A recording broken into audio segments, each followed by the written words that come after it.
Hi, my name is Taka Sakaeda. I'm a professional chef, and today I'm going to show you the best way to make white rice at home.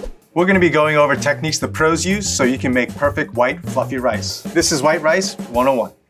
The steps to cooking white rice is very simple and straightforward. By understanding a few concepts, we're going to learn how to make the perfect rice. Today, the method I'm showing you is for short grain Japanese rice. I'll be going over how to cook this type of rice without a rice cooker. First thing that we're gonna do is we're gonna measure out the rice. I'm gonna be making 2 cups of rice. I have a 1 cup measure here, nice to the top, and we're gonna get 1 more cup. I'm gonna go ahead and start the rinsing process here. The first rinse is where it's gonna have the most starch content. What we're trying to do here is remove some of the starch so that when we're cooking it, we don't end up with a gummy mess. So using cold water, we're just gonna use a kind of a claw hand here and agitate the rice as this is in the water. The agitation here is to help kind of remove the starch from the surface of the rice. We can see here the initial rinse. A lot of starch is being released into the water. And this is really important that we try to discard this water as quickly as possible. If we let it sit in this water, this starch water will go back into the rice. So after the first rinse, we're gonna go ahead and rinse it several more times until the water runs clear. This second and third rinsing is not really about the rice anymore. It's just making sure that the starch is suspended in the water so that when we discard the water, that there's no starch left on the bottom of the bowl. This is essentially our third rinse. The water is clear. We can see the rice all the way straight through. So we're gonna go ahead and let the water drain out. At this point, I'm gonna just set a timer for 5 minutes. This is really about consistency, making the rice over and over. If I let this rest for a random number of minutes, then the amount of water that's left into the rice is gonna be different every time.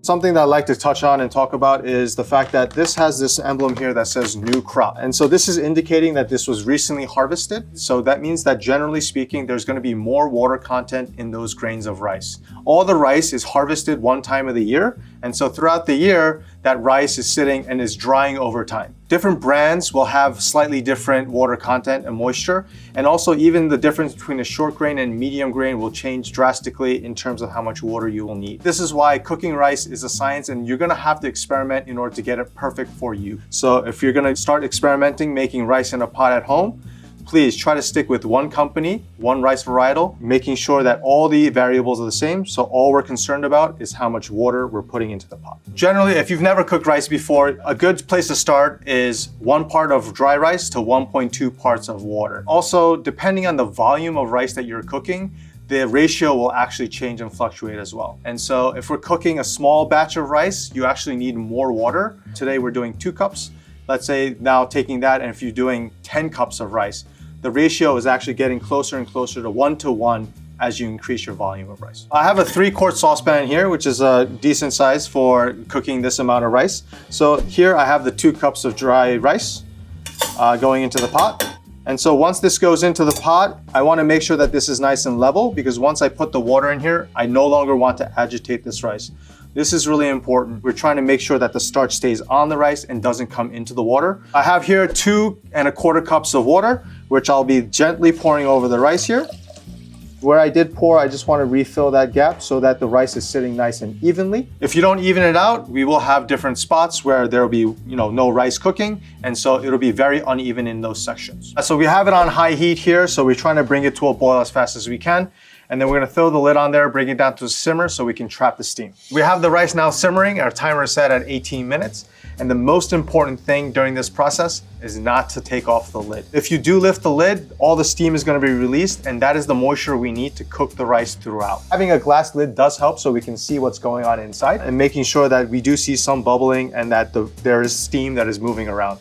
Do not open the lid. Don't do it. So our 18-minute timer just went off, and we're gonna go and turn off the fire. But guess what? Still, do not take off the lid. I'm sorry, but we have to still wait 10 more minutes. And so we're gonna let this rest, and the residual heat and residual steam that's left in there is really gonna help make sure that the rice is evenly cooked throughout. So taking these extra steps will ensure that you have evenly cooked, beautiful, fluffy rice. And now the rice has been resting for 10 minutes. We can finally take the lid off to see what we've made. Ooh. And so looking at the surface here, looking pretty good. We can see individual grains of rice. And as I'm mixing this and pulling this apart, You're seeing that the rice is sticking together nicely, but not overly sticky. And we're just gonna mix this so that the bottom here where the heat element is, it tends to be a little bit drier. And so we're just gonna try to incorporate and make sure that the moisture content in the rice is all even throughout. And we're gonna go ahead and put the lid back on to really evenly distribute the rest of this, and they'll be ready to serve. Now that the rice has been resting for the additional 5 minutes, we're ready to serve. And we're just gonna be serving this as a side accompaniment. I have a nice, cute little bowl here. And there you have it. Perfect way to cook Japanese short grain rice. I'm gonna go ahead and give this a taste and make sure that everything came out nicely.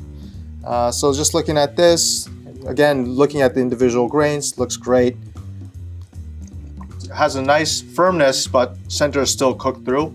Nice and fluffy, came out great. This is an experiment and this is a work in progress until you figure out exactly what works best in your home kitchen, in the pot that you're using, and the rice varietal that you're using. So don't get discouraged. Even for professionals, this is a process that sometimes takes 10 to 20 times to get it perfect for the restaurant. Stay the course, keep experimenting and learning to improve.